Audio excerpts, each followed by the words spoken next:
Welcome to the Expert's Journey podcast, where we're all about creating your path to impact. Join your hosts, Dixie Mary Carlton from Indie Expert Publishing and Mr. Web Marketing Brad Houck, as we look at how you can grow your business and influence by leveraging your knowledge for profit. Welcome back to the Expert's Journey. Did you know that websites on the first page of the search results get a staggering 90% of the traffic that's available? That's right. If you're not ranking at the top, you're leaving potential customers on the table. Today, we're talking about taking your SEO to the next level. So we're going to walk you through some strategies you need to boost your rankings and be part of that coveted first page. So let's make sure your website gets the visibility it deserves. Good morning, Dixie. Good morning, Brad. I'm so excited about this topic today because it's one of those things where it's an endless learning curve for so many of us. You know, how do we get it started? What do we need to be thinking about? How does SEO really work? What keywords do we need to be focused on? So tell us more. Okay, so first of all, let's define SEO. It's always been known as search engine optimization. For myself, it's changing. As you know, I call it search everywhere optimization these days, but we are definitely talking about search engines as well. It's about ranking high wherever people search for you. So it doesn't matter whether it's on YouTube or Google, or now we're looking at AI search engines as well. So we're looking at trying to show up in there and all those different aspects so that wherever people search for what you do or sell, you become the number one choice. And that's really our goal with SEO, as you well know. You know, it's the game we've played for many years with Google. And it can be very, very profitable if you are number one. And a lot of people don't realize just how profitable. So if someone's starting with this for the first time, and let's say they've written a book or they've got a great keynote and they want to be optimized well for that topic, where do they start? What is the first thing to do? Is it to search up keywords or something else? It's definitely to do with keywords. So everybody, when they search online, they search by using keywords or keyword phrases, as we call them. So that might be a sentence. And we're seeing this more now. People will just talk to their phone to do a search.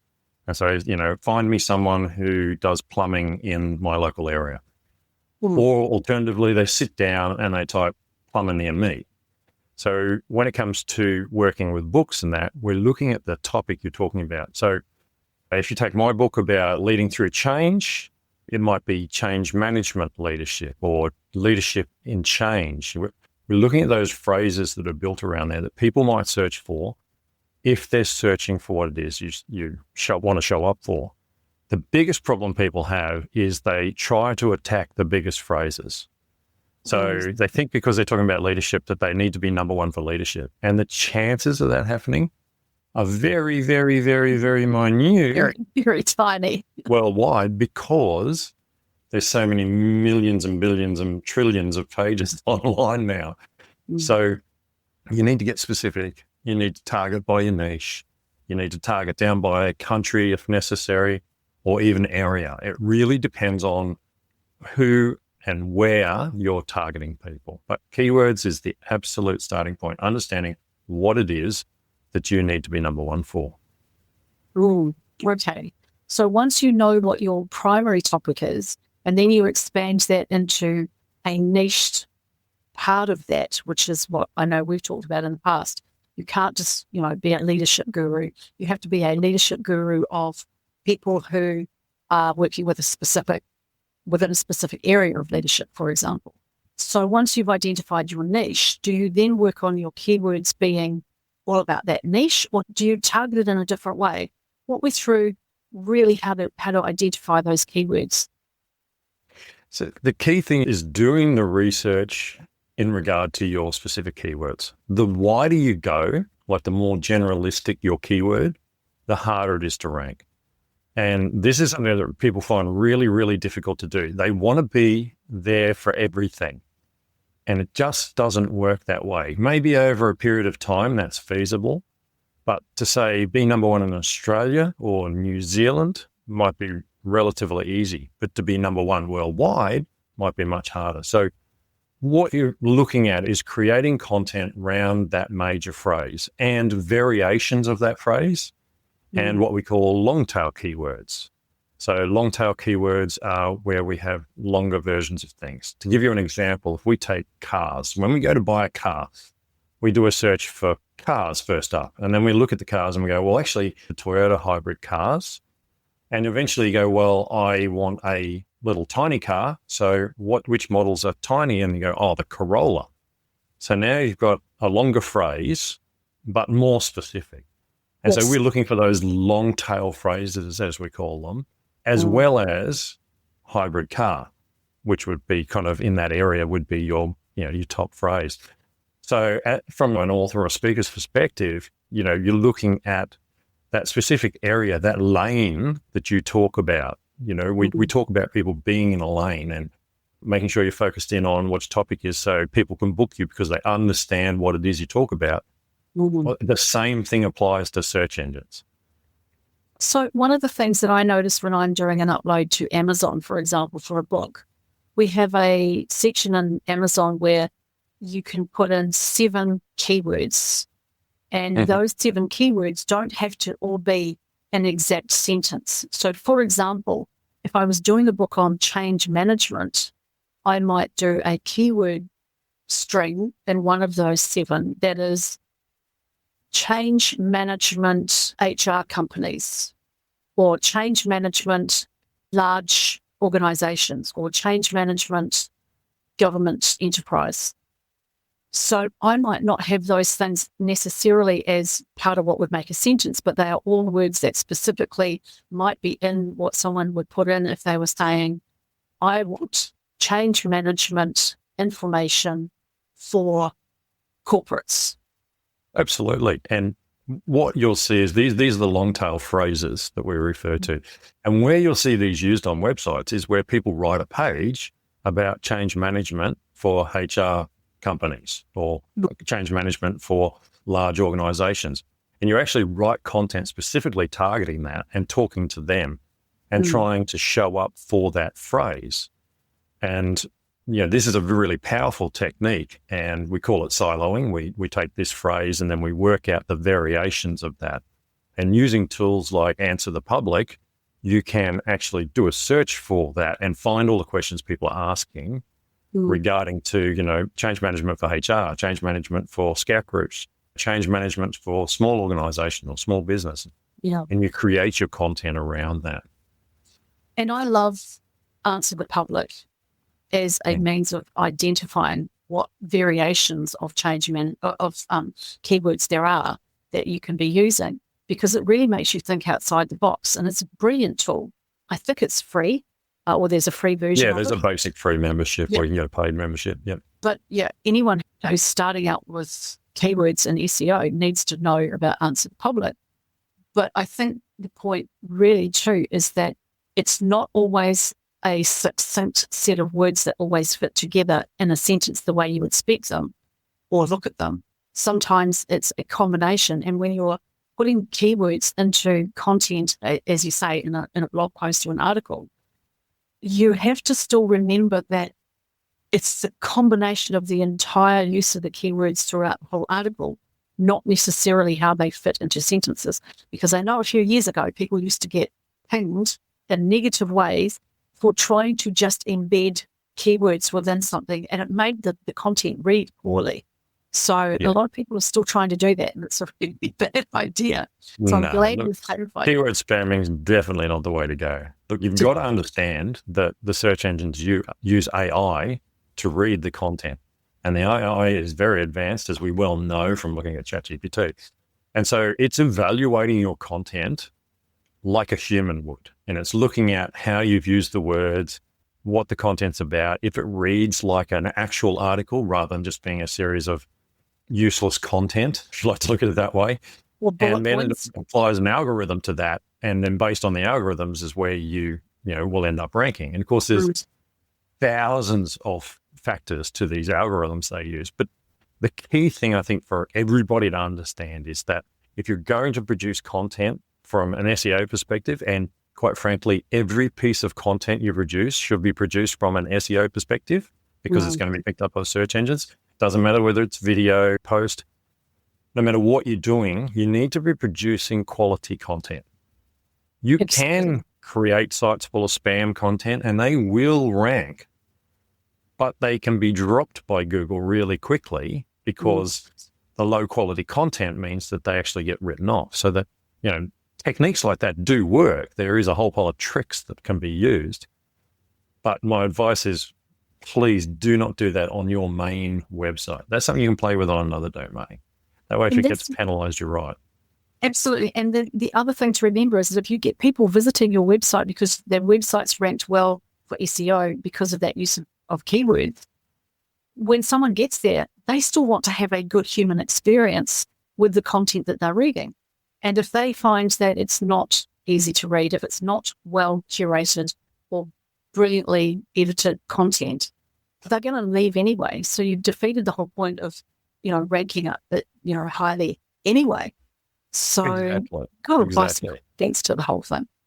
Especially when you're dealing with businesses. It's one thing to play the Google game where you're out, setting up 100 sites to drive traffic to ads to make money. Like that's just an entirely different game to what we're talking about here with SEO. We're talking about our own business, our own personal page with our face on it because we're the author or we're the speaker or we're the expert.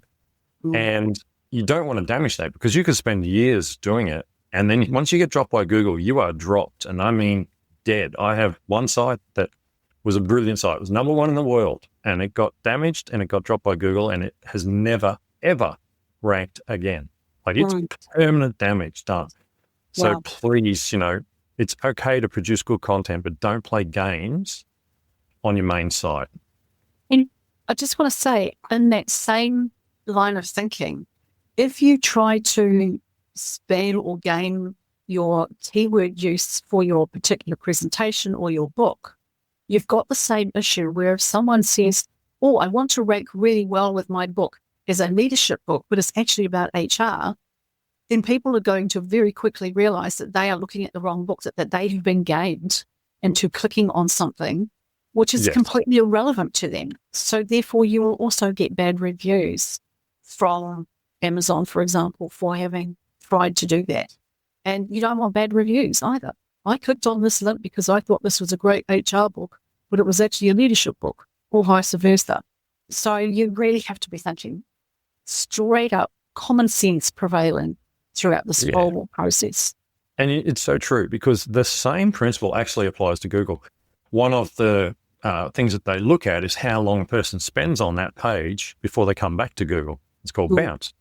So if someone comes to your page and then they leave straight away after Google's shown them that result, that's an indication to Google that what they searched for and the result they brought up don't match and that your site is not the right match for this keyword. So you'll only end up getting punished by the algorithm anyway if you do that. So you've got to remember that they've been doing this a long time. They've learned a lot, and their ultimate goal, no matter what search engine we're talking about or what platform we're talking about, is to bring the best match to your question or your search. So they want to take you to the best match, and then they want you to stay there because they've given you the result. Because if they do that, they know you'll come back and use them again. And this is the key thing. You hear people go through stages with Google where they're really frustrated with the lack of quality results. And then all of a sudden you hear about an algorithm update and everything's much better. That's Google learning that what they're doing is wrong. And it's the same for Bing and all the other search engines that are out there. They're all doing the same thing. So I'm going to cover a couple of my points here. And one is that you need to create content on a regular basis. And this is really, really important. It doesn't matter whether it's for social media or for your website, whatever. You need to be creating regular content. And that means, a good post every week onto your website if you can do it. Now, at least get one good 1,500 word minimum article on your website every month. And we know from the studies that the average number of words on a first page ranking article is around 1,447, which is a random number, but there you go. So, you're looking at these longer articles and they are the ones that are ranking, not shorter ones. So, think about the number of words that you've got to put in there. Make sure that it's a great article. Include good content. You can have some interesting bullet points. You can have pictures. You can even embed a video in there if you want to. what you want to do is build an article that keeps people reading, that they're going to find the answers to what it is they're after. And you need to be doing that on an ongoing basis. But one of the key things I think is when you write a really great article like this, you can actually pull a month's worth of content out of that article for all your social media posts and then drive people back to the original article onto your website where you can capture them, where you can make an offer to them and all that. And that's the key thing here. We're creating content to attract people that we can sell to. And it's so important that we do it right. So just to recap, at least once a month, do a 1,500-word article and then take extractions of other content from that article and use that to then drive people back to the website further. Absolutely. And look, you can take that article and feed it into, ChatGPT or whatever and get it to come up with those posts for you if you want to. You can leverage AI to do this sort of thing. You can even get it to go through your article and then find alternate facts to go with that article for your posts that aren't necessarily in the article but are related to the same content. There's so much opportunity for creating content. And of course, you can shoot short videos and, reels and things like that as well from that one chunk of content. I like the idea of doing an article that you write. It's your own content. You edit it. You make sure it's of good quality. And then you can feed that article into ChatGPT that you've already trained and developed to do specific things. And that then you can use ChatGPT to help extract some of those alternative derivative products. Absolutely. It's so easy and it makes your life so much shorter because you don't have to think about how you take your own content and make it spin into other products or other ways of using it. And you've already written the main article. So it's not like you're asking AI to write the whole article for you. You're taking something that's already your own and using AI's help as an assistant to spin that into other products. And I think that's where a lot of people get hung up on the idea of, but I don't think AI should create my product or my content. No, AI shouldn't create your content from scratch. You should take your existing, well-developed, well-written content and then use the AI feature as the basis, as the basis to make it work harder for you. Absolutely. So I'd like to introduce you to a new concept that you may not have heard of. It's been around a while, but it's called parasite SEO. Have you heard of that one? No, that sounds interesting. Okay. Parasite SEO. So parasite SEO, you will know it, but you probably don't know the name. And that is where you create content on other platforms that are currently ranking high. So for example, LinkedIn articles can rank really well in the search engines. Mm-hmm. So rather than developing content just for your website, you actually develop content specifically for that platform and sometimes large amounts of content for that platform because it ranks so well. Another example might be Medium or Substack, which you use, I know. Yeah. And you actually create your content there and then drive people back to your website or to your other platforms from that content. And so parasite SEO is something that we're seeing a lot more. It's always been around, but it's now called this, which makes it kind of catchy. But you will see if you go to the search engine and type in a topic, you'll notice on a regular basis, there's certain sites that rank really high that are not actual websites. Wikipedia, for example, always ranks high. So creating a Wikipedia page about your business could be, a useful way to drive business to yourself. But from a content perspective, YouTube ranks really high. So creating lots of content on YouTube that then shows up in the search engines as well as in YouTube search is actually a parasitic way of creating content that drives people back to you. So think about where else you can publish because it can be much more powerful than trying to publish on your own page because you have no credibility in Google because you're a small site. Right. That makes a lot of sense. And I think if you are using things like Substack, for example, and you write your article there and you then use that to, you link that out to all of your other social media and also maybe on your website. One of the questions that I've heard asked, and I know that I sometimes get a little bit confused about this too, even now, is that if you write something on one platform and then you share it across to other platforms. Even if it's your own blog post, but then you share your own blog post out in the same format to another platform, let's say Substack or LinkedIn, then does Google pick up that it is being copied, and therefore you're breaking other rules of, copying, even if it's your own content? So that is an awesome question, because I just got some answers to this. I just produced an infographic this morning, and one of the facts on there was about this, and that is that something like, I think it's 35% of the content on the web is duplicate. Ooh, 35%. Wow. That's a lot. Yes. And what that means is that basically Google looks at content, and whichever version it sees first is generally seen as the original. Okay. So, to give you an example, if you were to take an article of mine and post it on your site, it would see my article as the original and yours as a copy of mine. Okay. But that doesn't stop you taking content and rewriting it. So, for example, I created an AI agent yesterday that actually goes to Google News and it finds news about a certain topic. It then creates a new title for that topic. It writes a new news article based on the content of that topic and then posts it to a WordPress site. Now, it's not the same article. It is unique. It is rewritten, but it's actually about the same thing.